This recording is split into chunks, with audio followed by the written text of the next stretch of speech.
Ағля сүресі. Бисмиллахир-рахманир-рахим.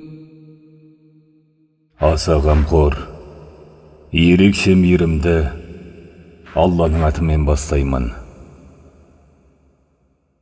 Саббих исма раббикал а'ла, аллази халақа фасауа, والذي قدر فهدى والذي أخرج المرعى فجعله غثاء أحوى سنقرئك فلا تنسى إلا ما شاء الله إنه يعلم الجهر وما يخفى. Мұхаммед алейхиссалам, Ұлы Раббыңның атын дәріпте.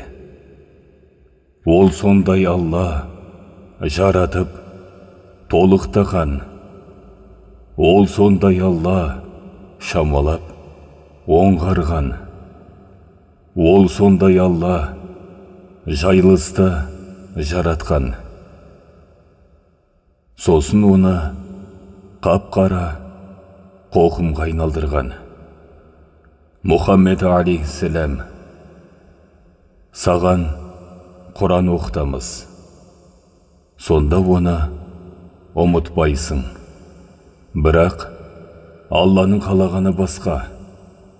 Негізінде ол көрнеу мен көместі біледі. وَنُيَسِّرُكَ لِلْيُسْرَى فَذَكِّرْ إِن نَّفَعَتِ الذِّكْرَى. Саған оңай болғанда қолайластырамыз. Пайда беретін болса, насихат ет.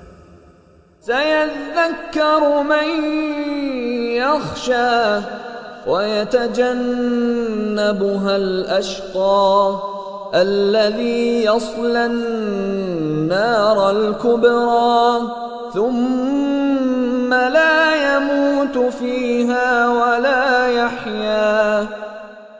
Әлдекім Алладан қорқса, үгіт алады. Сорлы болғандар одан бой тежейді. Ол сондай зор тозаққа салынады. Сосын ол арада өлмейді де тірілмейді.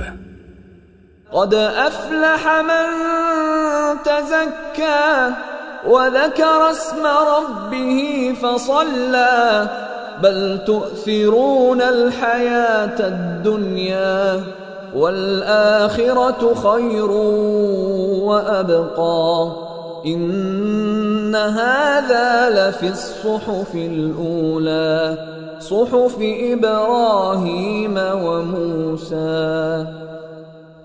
Әлдекім тазарса, ол құтылады.